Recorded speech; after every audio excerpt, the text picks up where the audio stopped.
نحمده ونصلي على رسوله الكريم أما بعد أعوذ بالله من الشيطان الرجيم بسم الله الرحمن الرحيم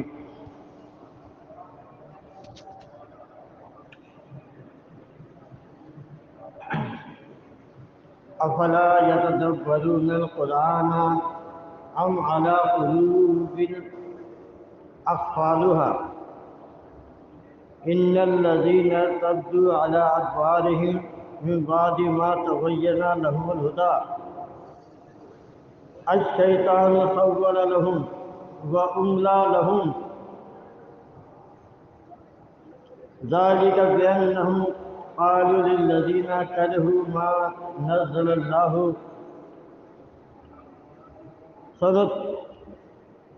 سنطيعكم في بعض الأمر والله يعلم إسرارهم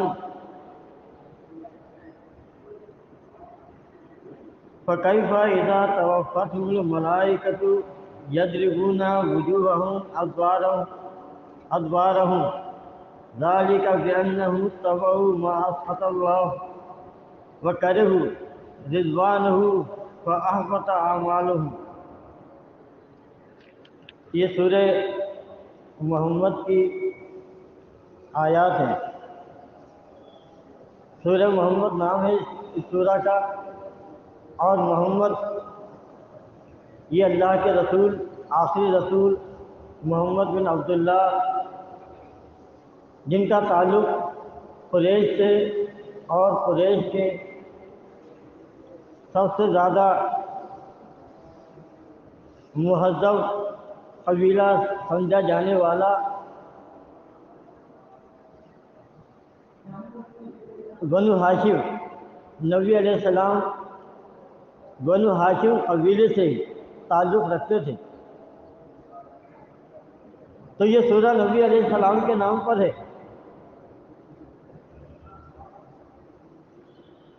اور اس میں نبی علیہ السلام کا نام بھی اس سورہ میں آیا ہے۔ یہاں ان آیات میں اللہ تبارک و تعالی قرآن پر تدبر اور غور کرنے کا حکم دیتا ہے۔ یہاں کہا جا رہا ہے کہ افلا یتدبرون القرآن،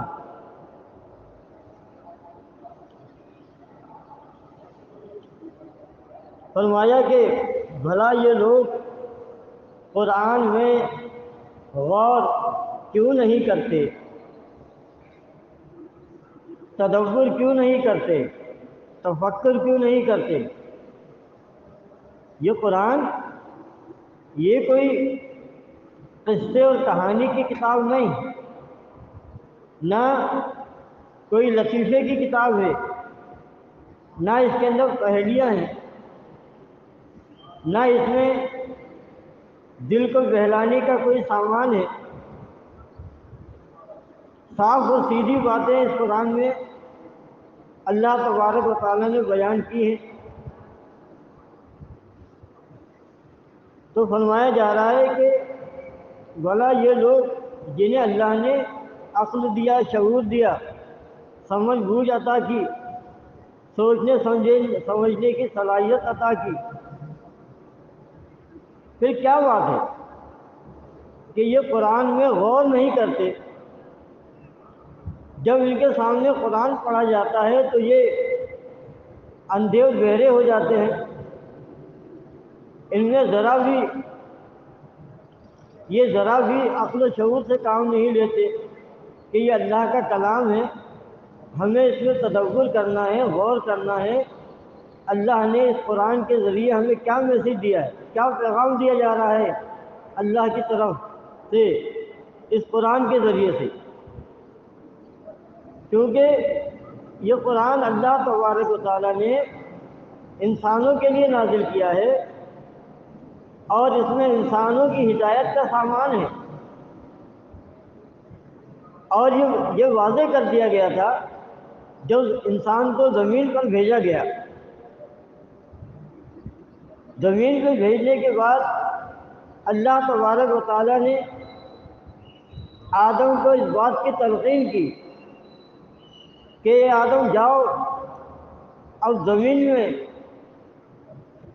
رہو، تم اور تمہاری بیوی یہ سب جائیں زمین میں رہیں، اور پھر وہاں پر ایک مشقت کی زندگی گزارنی ہے۔ یہاں جنت میں تو مزے سے عیش، کسی طرح کی کوئی فکر نہیں، نہ بیماری نہ پریشانی۔ اب جاؤ زمین میں، اب تمہارے لیے پریشانی بھی ہے اور تم کو ذمہ داری بھی ہے، مشقت بھی اٹھانی ہے، دکھ جھیلنا ہے، بیماری کو سہنا ہے۔ جنت میں یہ سب کچھ نہیں تھا۔ تو آپ دیکھیں کہ اللہ تبارک و تعالیٰ نے جب دنیا میں بھیجا تو ان کو تلقین کی، یہ حکم دے کے بھیجا، وَإِمَّا يَأْتِيَنَّكُم مِّنِّي هُدًى فَمَن تَبِعَ هُدَايَ فَلَا خَوْفٌ عَلَيْهِمْ وَلَا هُمْ يَحْزَنُونَ۔ تمہارے معاملات جو ہیں کہ تمہیں زندگی کس طرح گزارنی ہے، تمہارے کیا طور طریقے ہوں گے،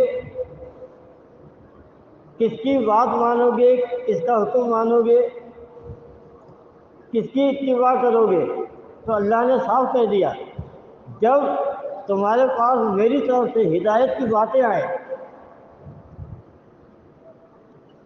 فمن تبع ہدایا، کامیاب وہ ہوگا جو اللہ کی دی ہوئی ہدایت کے مطابق عمل کرے گا، چلے گا، راہ اختیار کرے گا، اسے نہ خوف ہوگا نہ پریشانی ہوگی۔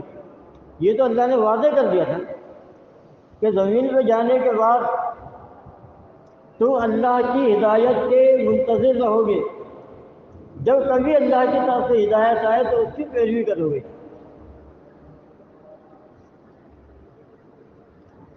تو یہاں جب اللہ تعالیٰ نے ہدایت کی باتیں نازل کی تو لوگوں کو کہا کہ اللہ کی کتاب میں تدبر کرو، غور کرو۔ ایک آیت میں اللہ تبارک و تعالیٰ فرماتا ہے کہ جو اہل ایمان ہیں، اللہ کے مخلص بنتے ہیں، وہ قرآن پڑھتے ہیں، غور کرتے ہیں، وہ قرآن پر لم یخروا علیہا صما وعمیانا، یعنی اندھے بہرے بن کے نہیں گرتے۔ ایسا نہیں ہے کہ قرآن پڑھ کے سنایا جائے اور یہ اندھے بہرے بن جائیں، گویا کہ نہ دیکھا نہ سنا، نہیں، اس پر غور کرتے ہیں۔ صحابہ کرام کا یہی طریقہ تھا۔ ایک مرتبہ ایک شخص نے عمر رضی اللہ عنہ کو کوئی سخت بات کہہ دی، انہیں غصہ آیا، ایسی بات کہی۔ اس نے کہا کہ اے عمر، تم انصاف نہیں کرتے، انصاف سے کام لیا کرو، تم اپنوں کو نوازتے ہو۔ عمر کو غصہ آیا، قریب تھا کہ اس کو مار دیتے، تو ایک صحابی تھے، انہوں نے روکا اور انہوں نے کہا کہ اے عمر، اللہ تو فرماتا ہے کہ درگزر سے کام لو، لوگوں کو معاف کرو اور جہالت سے اعراض کرو، جاہلوں کے منہ نہ لگو۔ تو عمر جب یہ قرآن کی آیت سنتے ہیں تو رک جاتے ہیں۔ تو وجہ کیا تھی کہ وہ قرآن میں غور کرتے تھے کہ اللہ نے کیا میسیج دیا ہے، کیا پیغام دیا ہے۔ تو بتایا جا رہا ہے کہ ایمان والے غور کرتے ہیں، اندھے بہرے نہیں بن جاتے قرآن کے اوپر۔ اسی طرح سے سورہ نساء میں آتا ہے افلا یتدبرون القرآن، اللہ فرما رہا ہے کہ بھلا انہیں کیا ہو گیا ہے کہ یہ قرآن پر غور نہیں کرتے۔ وَلَوْ كَانَ مِنْ عِنْدِ اللَّهِ، اگر یہ قرآن من عند غیر اللہ، اگر یہ قرآن غیر اللہ کی طرف سے ہوتا لوجدوا فیہ اختلافا کثیرا، تو اس میں بہت سا اختلاف پاتے، اس قرآن میں کوئی اختلاف نہیں ہے، اس میں کوئی کجی نہیں ہے، ٹیڑھ نہیں ہے، کوئی اختلاف نہیں ہے۔ اب آپ دیکھیں اللہ تعالیٰ نے بھی حکم دیا ہے نا، یا ایھا الذین آمنوا قولوا قولا سدیدا، کیا کہا گیا کہ صاف اور سیدھی بات کیا کرو، یعنی بات کو گھما پھرا کے نہیں۔ کہنے کا مطلب یہ ہے کہ جب دین کا معاملہ ہو، گواہی کا معاملہ ہو، حق اور باطل کا معاملہ ہو، تو اس میں تو کوئی گنجائش ہی نہیں ہے کہ بندہ گھما پھرا کے بات کرے۔ یا ایھا الذین آمنوا قولوا قولا سدیدا، کیا کہا جا رہا ہے؟ صاف اور سیدھی بات کیا کرو، گھما پھرا والی نہیں۔ تو دیکھو دین کے معاملے میں، ایمان کے معاملے میں، عقیدے کے معاملے میں، گواہی کے معاملے میں، حق اور باطل کے معاملے میں صاف اور سیدھی بات کرنی چاہیے۔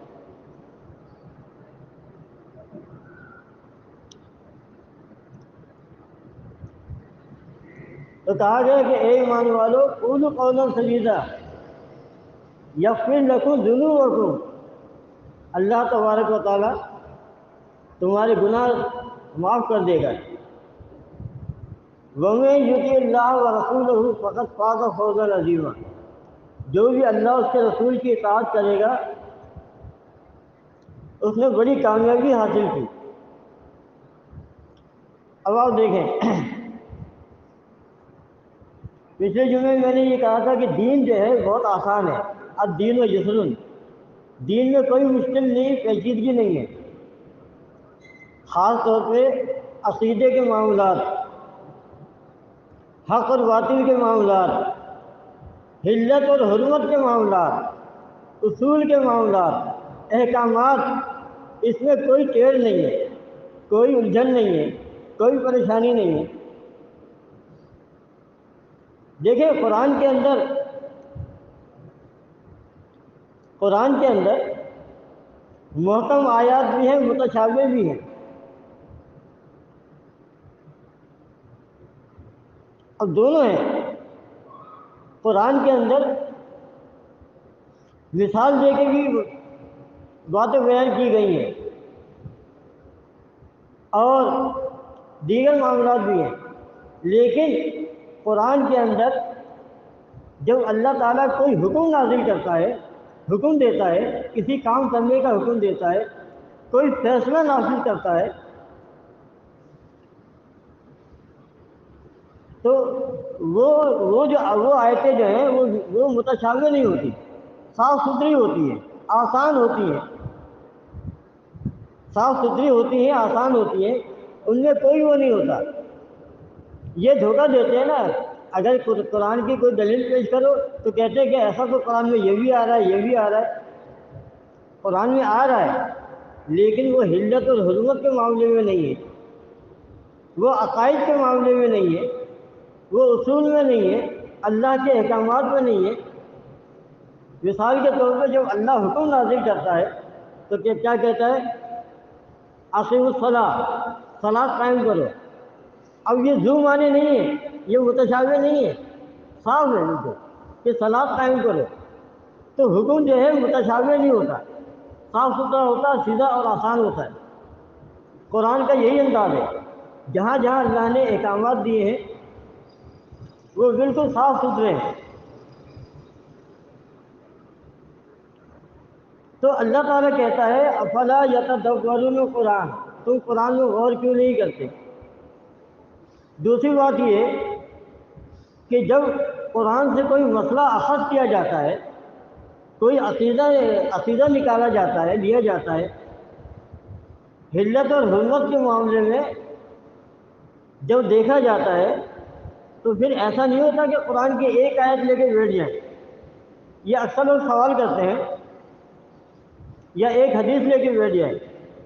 لوگ اکثر یہ کہتے ہیں کہ اچھا اس قبر میں کچھ نہیں ہوتا، تو اللہ کے نبی نے 2 ہری شاخیں کیوں وہاں گاڑ دی؟ اب مجھے بتائیے کہ ہری شاخیں گاڑنے سے مردے زندہ ہو جائیں گے؟ کیا اللہ کے نبی نے یہ کہا تھا کہ مردہ زندہ کرنے کا یہ فارمولہ ہے کہ ہری شاخی گاڑ دو مردہ زندہ ہو جائے گا؟ اب عذاب قبر سے متعلق قرآن کی ساری آیات جو مرنے کے بعد عذاب کے اوپر دلالت کرتی ہیں اور ساری حدیثیں نکالی جائیں گی، پھر فیصلہ ہوگا۔ دیکھیں، کسی ایک حدیث سے مکمل نماز ثابت نہیں ہے، کسی ایک حدیث میں مکمل نماز بیان نہیں ہوئی ہے۔ وہ کسی حدیث کے اندر ایسا بھی ہے کہ سجدے کا ذکر ہے، رکوع کا نہیں ہے۔ اب اگر کوئی شخص جس کے دل میں ٹیڑھ ہو وہ یہ کہے کہ بھائی میں تو اس حدیث کے اوپر عمل کرتا ہوں، اس میں رکوع کا ذکر ہی نہیں ہے، رکوع کرتا ہی نہیں ہوں، دیکھو یہ حدیث آ رہی ہے، اس میں میرا کیا قصور ہے؟ ایک صاحب کہنے لگے کہ دیکھو حدیث آ رہی ہے نا کہ مردہ قدموں کی چاؤ سنتا ہے۔ اب اگر کوئی اس حدیث کے اوپر، دیکھو اللہ کے نبی کا فرمان آ رہا ہے، اگر اس کو عقیدہ بنا لے کہ مردہ سنتا ہے تو اس میں کیا قصور ہے اس کا؟ تو ہم بھی یہ کہہ رہے ہیں نا کہ بھائی اگر کوئی حدیث پڑھے تو اس میں سجدہ آ رہا ہے، رکوع نہیں آ رہا ہے، تو بولے کہ بھائی میں اس حدیث کے اوپر میرا عقیدہ ہے کہ رکوع کرنا لازم نہیں ہے، نماز میں سجدہ کر لو کافی ہے۔ تو یہ بات دیکھو یہ کوئی نہیں کرتا۔ جب نماز کا طریقہ لیتے ہیں نا پوری حدیثیں لیتے ہیں، پوری روایتیں لیتے ہیں ایک ایک مسئلے کے اوپر، پھر نتیجہ نکالتے ہیں کہ وہ صلاۃ کا یہ طریقہ ہے۔ اچھا یہ نہیں کہ کسی ایک میں، دو حدیثوں میں بھی نہیں ہے، تین حدیثوں میں بھی نہیں ہے، ساری حدیثیں نکالیں گے نماز کے متعلق جب نماز کا طریقہ معلوم ہوگا۔ اسی طرح سے حلت اور حرمت میں بھی ساری آیتیں لی جائیں گی، ساری حدیثیں لی جائیں گی جب فیصلہ ہوگا۔ دیکھیں ایک سمپل سا اصول ہے حدیث کا بھی، احادیث کا سمپل سا اصول ہے کہ ایک حدیث آتی ہے کہ اللہ کے نبی نے یہ فرمایا، اب اس میں دیکھا جائے گا کہ اللہ کے نبی نے یہ حدیث بیان کی صحابہ کے سامنے، تو کیا صحابہ نے اس کے اوپر عمل کیا؟ یہ دیکھا جائے گا۔ اگر صحابہ نے عمل کیا تو ٹھیک ہے، پھر جو عمل کیا اس حدیث کے وہی معنی لیے جائیں گے، اور اگر صحابہ نے عمل نہیں کیا تو یہ ممکن نہیں ہے کہ اللہ کے نبی صحابہ کے سامنے کوئی حدیث بیان کرے، کوئی حکم جاری کرے، صحابہ اس پر عمل نہ کرے۔ صحابہ سے زیادہ سنت کا حدیث کوئی بھی نہیں تھا، صحابہ سے زیادہ۔ دیکھیں ایسے صحابہ تھے، عبداللہ بن عمر یہ سنت کے بڑے شائق تھے، اور سنت پہ عمل کرنے کا اتنا شوق تھا انہیں کہ وہ جا رہے تھے، جب وہ حج یا عمرے کے لیے جاتے تھے تو ایک مقام پر وہ بیٹھ جاتے تھے۔ لوگوں نے کہا کہ یہ یہاں بیٹھنے کی کیا ہوا ہے کہ چلتے چلتے تو اس جگہ بیٹھ گئے؟ وہ کہتے ہیں کہ میں اس لیے بیٹھا ہوں کہ اللہ کے نبی نے یہاں استنجا کیا تھا اس مقام پر۔ تو دیکھو وہ صحابہ کرام اتنے شائق، یہ کیسے ہو سکتا ہے کہ اللہ کے نبی ایک حکم جاری کریں اور صحابہ اس پر عمل نہیں کریں؟ مثال کے طور پر اللہ کے نبی نے دو شاخیں لگا دی لیکن صحابہ نے اس پر کبھی عمل نہیں کیا۔ اس کا مطلب یہ ہوا کہ جس حدیث کے اوپر صحابہ عمل نہ کریں تو دو باتیں ہیں، یا تو وہ منسوخ ہے یا وہ خاص ہے، یا وہ منسوخ ہے یا خاص ہے۔ اگر ہر ایک کے لیے ہوتی تو سارے صحابہ اس کے اوپر عمل کرتے۔ تو یہ ایک اصول حدیث کا ایک موٹا سا طریقہ ہے۔ مثال کے طور پر یہ عبداللہ میں اس کو مضمون بھی آیا ہے دینی امور پہ اجرت، اس میں یہ حدیث لے کے آتے ہیں۔ وہ حدیث کیا ہے کہ عبداللہ بن عباس کہتے ہیں کہ نبی علیہ السلام نے کہا کہ سب سے زیادہ اجر کے لائق اللہ کی کتاب ہے۔ اب اس سے یہ پیشہ ور مولوی اس کو دلیل بنا کر دین فروشی کو جائز قرار دینے لگے، حالانکہ یہ بات ہے ہی بالکل غلط۔ پہلی بات تو یہ کہ یہ خاص پس منظر میں، خاص ایک کانٹیکسٹ کے اندر اللہ کے نبی نے یہ فرمایا۔ دوسری بات یہ کہ اگر یہ ایسا ہوتا تو سارے صحابہ اس کے اوپر عمل کرتے، کسی صحابی نے اس کے اوپر عمل نہیں کیا۔ جب صحابی نے عمل نہیں کیا، یا تو یہ حدیث منسوخ ہے یا پھر خاص ہے۔ تو معلوم یہ ہوا کہ یہ حدیث خاص ہے، خاص معاملے کے لیے۔ وہ خاص معاملہ کیا ہے کہ جب اضطراری کیفیت ہو، انسان بھوک سے مرنے والا ہو اور ایسا واقعہ پیش آ جائے تو پھر قرآن جیسے انہوں نے صحابی نے سورہ فاتحہ پڑھ کے دم کیا اور اجازت دے دی، ایسی کنڈیشن میں اس کا جواب ملتا ہے۔ یہ خاص معاملہ ہے۔ اب کیا کرتے ہیں، یہ اس کو عام کر دیتے ہیں۔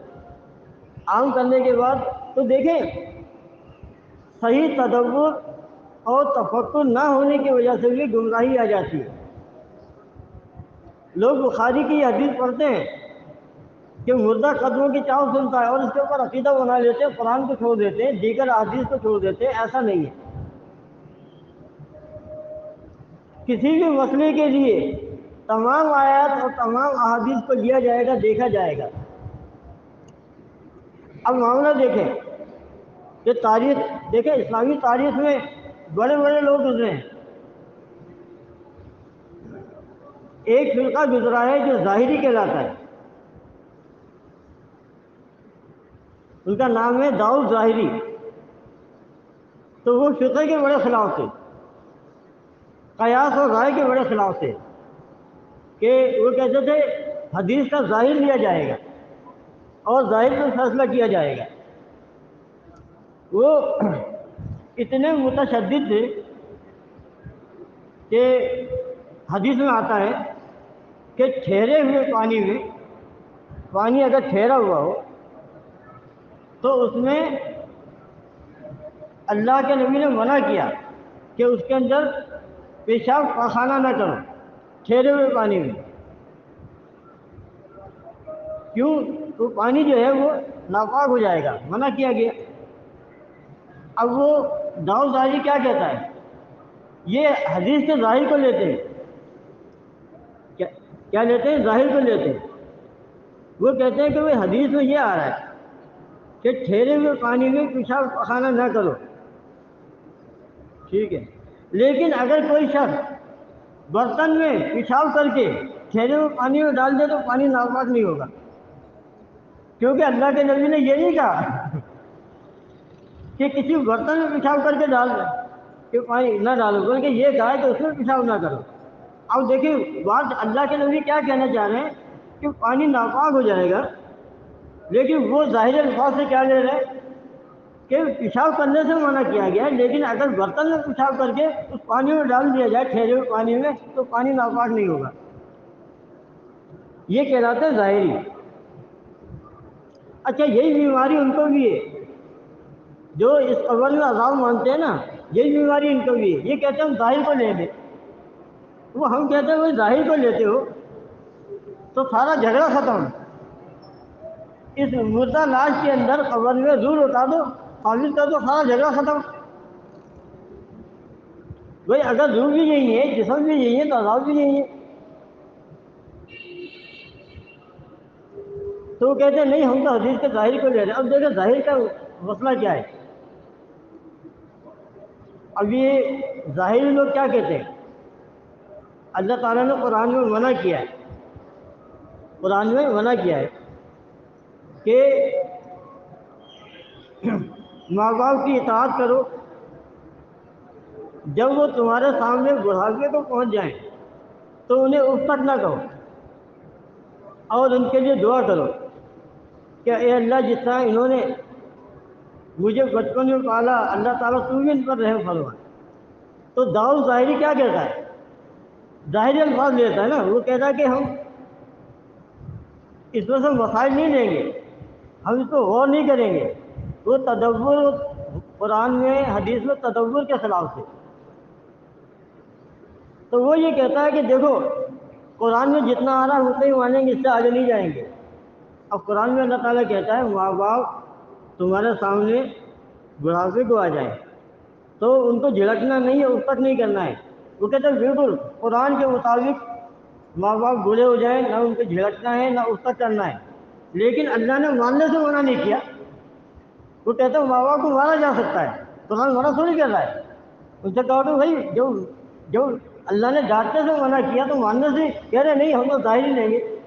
اصل میں یہ وہی باتیں ہیں جو کہتے ہیں کہ حدیث میں آ گیا کہ مردہ قدموں کی چاؤ سننا بہت ہمارے لیے کافی ہے، آ گیا تو ہمارے لیے کافی ہے۔ ایسا نہیں ہے، یہ انتہائی جہالت اور بلکہ جہالت کی انتہا ہے۔ کسی بھی ایک حدیث سے دو روایت سے فیصلہ نہیں ہو سکتا جب تک کہ اس سے متعلق سارے دلائل موجود نہ ہو۔ تو بتانے کا مقصد یہ ہے کہ تدبر کا اللہ تعالیٰ نے حکم دیا قرآن کے اندر، افلا یتدبرون القرآن ام علی قلوب اقفالها۔ اور اس تدبر میں ساری چیزیں شامل ہیں، ہر چیز شامل ہو جاتی ہے تدبر کے اندر۔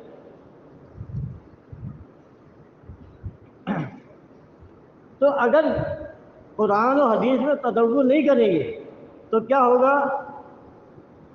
انسان جو ہے گمراہی کی طرف چلا جائے گا۔ جیسا کہ میں نے پہلے عرض کیا، ایک صاحب کہنے لگے کہ میں نے ان سے کہا کہ بھائی آدم کو سجدے کے لیے تو اللہ کا حکم موجود ہے، اس جزو لیے آدم، اللہ حکم دے رہا ہے فرشتوں کو آدم کو سجدہ کرو۔ تو وہ کہہ رہے ایسا تو قرآن میں یہ بھی آتا ہے، وہ بھی آتا ہے، وہ بھی آتا ہے۔ میں نے کہا آتا ہے، لیکن جہاں حکم آتا ہے وہاں یہ بھی اور وہ بھی نہیں ہوتا۔ حکم جو ہے صاف اور کلیئر ہوتا ہے۔ ایسا نہیں ہے کہ اللہ تعالیٰ حکم دے آخر الصلاۃ اور بندہ اس سے مراد لے کہ مجھے روزے کا حکم دیا جا رہا ہے، ایسا نہیں ہوتا۔ جہاں اللہ تعالیٰ فیصلہ کرتا ہے، قانون بیان کرتا ہے، تو وہ ظلم آنے نہیں ہوتے۔ اللہ کا قانون ظلم آنے نہیں ہوتا۔ تو کہنے کا مطلب یہ ہے کہ شاخیں ڈالنے سے مردے زندہ نہیں ہو جاتے۔ اب ہم کیا دیکھیں گے کہ بھئی یہ حدیث تو آ رہی ہے، اور ظاہر ہے جب حدیث ہے تو صحابہ کرام سے زیادہ حدیث پہ عمل کرنے والا کوئی نہیں تھا۔ تو یہ دیکھا جائے گا صحابہ نے اس کے اوپر عمل کیا یا نہیں کیا۔ دیکھیں یہ بڑی اہم بات ہے۔ ایک صاحب سوال پوچھنے لگے کہ یہ بتائیں یار کہ ہمارے اندر اتنا علم، اتنی معلومات، اتنی نالج نہیں ہے کہ ہم ایک ایک حدیث کے بارے میں جان سکیں یہ صحیح ہے یا غلط ہے۔ اب ہمیں نہیں معلوم، ابو داؤد میں ایک روایت آ رہی ہے، ایک ترمذی میں روایت آ رہی ہے، صحیح ہے غلط ہے، ہم کیا کریں؟ یہ تو دین بڑا مشکل ہو گیا ہے۔ تو میں نے ان سے یہ کہا کہ دین مشکل نہیں ہے، آپ یہ چھوڑ دو کہ جی ترمذی میں یہ آ رہا ہے، ابو داؤد میں یہ آ رہا ہے۔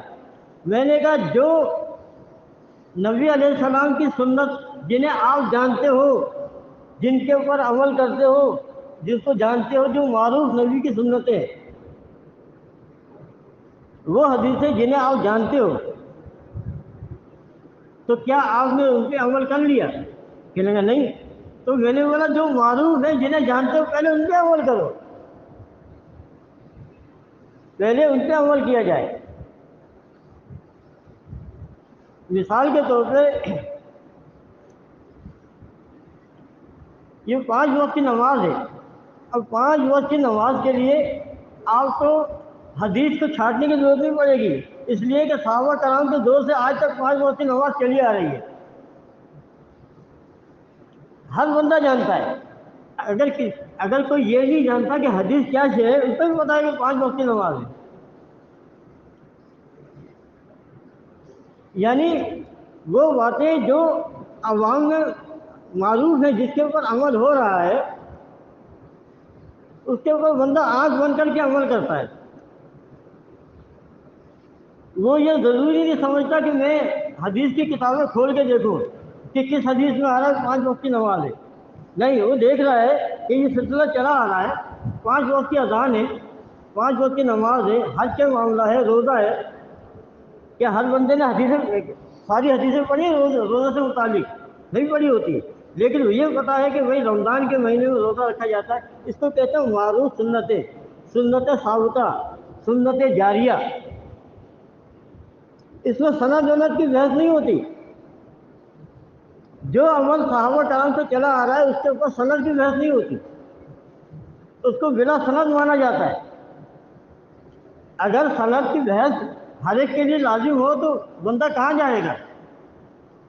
کس نے دیکھی ہے اسماء الرجال کی کتابیں کہ فلاں راوی صحیح ہے یا غلط ہے؟ پھر کرے گا کیا؟ کوئی ایک محدث کہتا ہے یہ روایت صحیح ہے، دوسرا کہتا ہے ضعیف ہے. اب کیا کرے گا وہ؟ کہنے کا مطلب یہ ہے کہ نبی کا جو طریقہ ہے وہ نبی کے دور سے آج تک چلا آ رہا ہے. جو نبی کے مشہور باتیں ہیں، حدیثیں ہیں، اس کا ہمیں معلوم ہے، ہر بندہ جانتا ہے. مشہور چیز ہر بندہ جانتا ہے. انما الاعمال بالنیات سب جانتے ہیں کہ اعمال کا دار و مدار نیتوں پر ہے. کون ایسا ہوگا جو یہ نہیں جانتا؟ تو جو مشہور سنتیں ہیں وہ سب جانتے ہیں. تو اب اتنی باریکی میں جب بندہ جاتا ہے تو پھر اس کے لیے اس کو سیکھنا پڑتا ہے. بہت سارے مسئلے ہیں، لیکن نجات کے لیے یہ کافی ہے، یہ اللہ کی کتاب اور وہ سنتیں جنہیں ہم جانتے ہیں. یہ تو گڑبڑ ساری ان مسلک والوں نے پھیلائی ہے. جو مسلک اہل حدیث ہے، یہ فلاں ہے، یہ فلاں ہے، ہر ایک نے اپنے اپنے مسئلے بنا لیے. اب مجھے بتائیے، اہل حدیث کھڑے ہوتے ہیں تو ٹانگیں چیر کے کھڑے ہوتے ہیں. او بھائی یہ کون سی سنت ہے یار؟ یہ تم نے بنا لی ہے نا.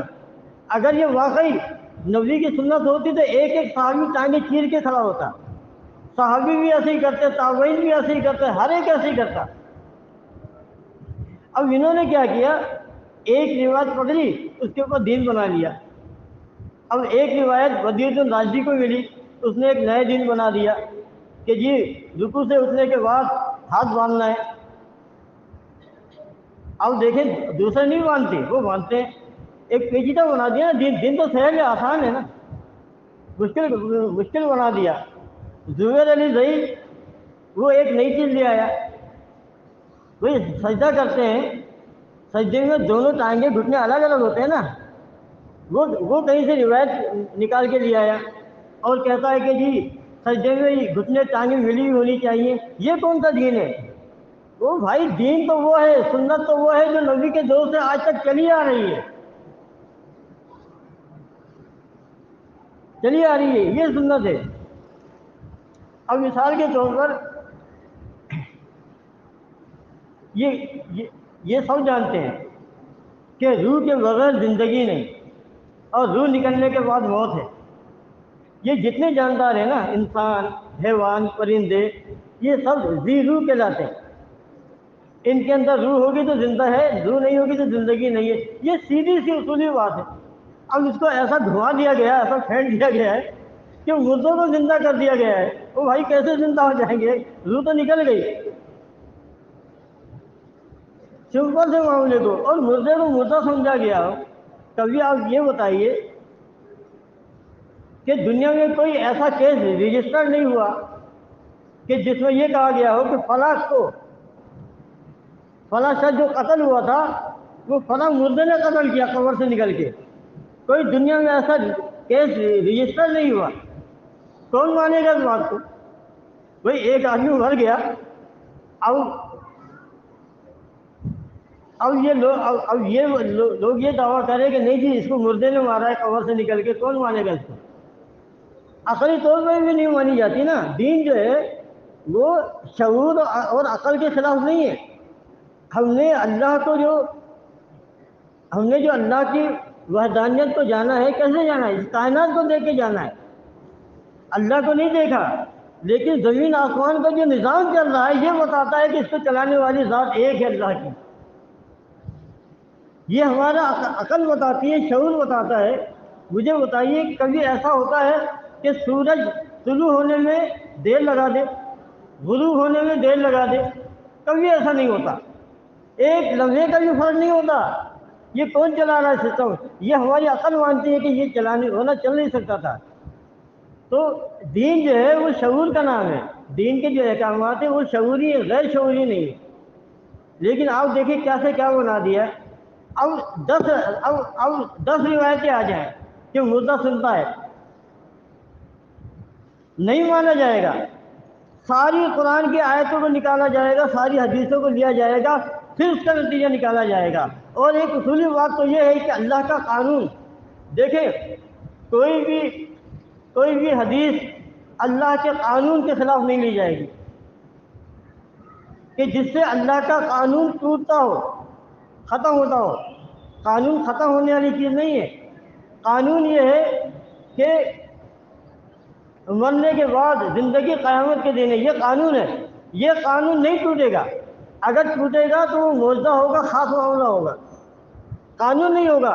اب انہوں نے قبر پرستوں نے، روایت پرستوں نے مردے کو زندہ کرنے کا قانون بنا دیا، حالانکہ یہ قانون نہیں ہے. قانون تو یہ ہے مردہ قیامت کے دن زندہ ہوگا. اب اگر اللہ نے معجزے کے طور پہ عزیر کو 100 سال بعد زندہ کر دیا، یا بنی اسرائیل کو مرنے کے بعد کچھ لوگوں کو زندہ کیا، یا اور جو واقعات آ رہے ہیں، یہ معجزات ہیں، خاص معاملات ہیں، قانون نہیں ہے. قانون اب یہ ان قبر پرستوں نے کیا کیا کہ قبر کے مردوں کو سننے والا قرار دے کر اللہ کے قانون کو رد کر دیا. قانون تو یہ ہے انک لا تسمع الموتى. قانون یہ ہے وما انت بمسمع من فی القبور. اب دیکھیں نا سمجھی کی وجہ سے. اسی طرح سے اللہ واحد ہے، اس کا کوئی شریک نہیں. اللہ ذات میں بھی اکیلا ہے، اپنی صفات کے اندر بھی. اللہ الرحمن ہے، اور لوگ بھی ایک دوسرے پہ رحم کرتے ہیں، لیکن دونوں برابر نہیں ہیں. اللہ کی صفت الرحمن اللہ کی ذات سے وابستہ ہے. ہماری جو صفت ہے رحم کرنے کی، جو ہمیں اللہ نے صلاحیت دی ہے، یہ اللہ نے تخلیق کیا ہے. اللہ کی کوئی صفت مخلوق نہیں ہے. لیکن آپ دیکھیں کہ محمد حنیف کہتا ہے کہ مردے زندہ کرنے کی صفت اللہ نے عیسیٰ کو عطا کر دی تھی. کتنا بڑا شرک ہے یہ. بریلوی کہتے ہیں علم غیب عالم الغیب اللہ ہے، لیکن اللہ نے اپنی صفت علم غیب نبی کو عطا کر دی تھی. تو بریلوی نبی کو عالم الغیب عطائی عالم الغیب مانتے ہیں. اسی طرح حنیف والے مردے زندہ کرنے کی صفت عطائی مانتے ہیں، کہتے ہیں اللہ نے عطا کی ہے.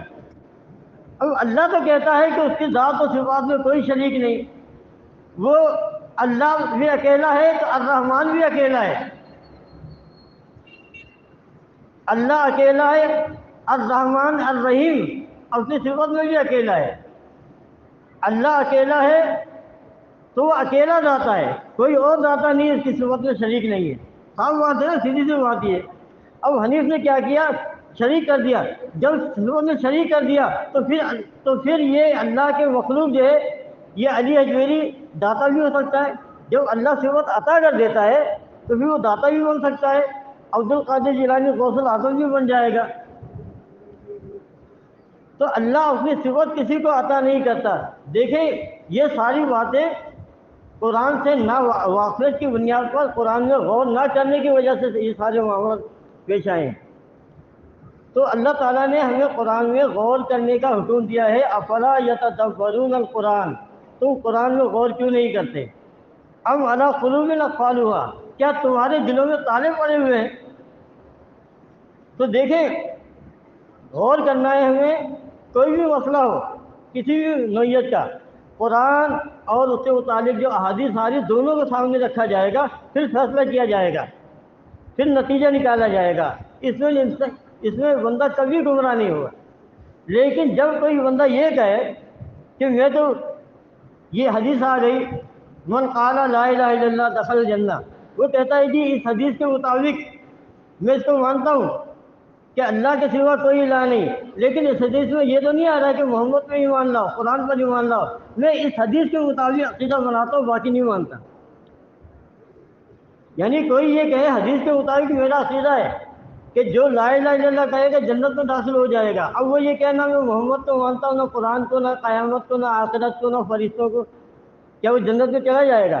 تو معلوم ہوا کسی ایک حدیث سے عقیدہ نظریہ اخذ نہیں کیا جا سکتا، ساری حدیثیں لی جائیں گی، ساری قرآن کی آیتیں لی جائیں گی، پھر فیصلہ کیا جائے گا۔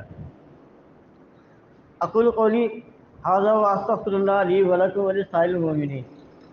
یہ اتوار کا پروگرام، یہ جو آنے والا اتوار کا پروگرام ہے، اس میں انشاءاللہ اسی مسجد میں صلاۃ العصر کے بعد درس قرآن سوال و جواب ہوگا۔ آپ لوگ اس کے اندر شرکت کریں۔ اور خواتین کا پروگرام لانی 6 نمبر ہمارے شاہد بھائی ہیں، مرحوم ہیں، ان کے گھر پہ ہوگا خواتین کا پروگرام، خواتین کو وہاں شرکت کرائیں، اور مردوں کا پروگرام جو ہے اس مسجد میں ہوگا انشاءاللہ۔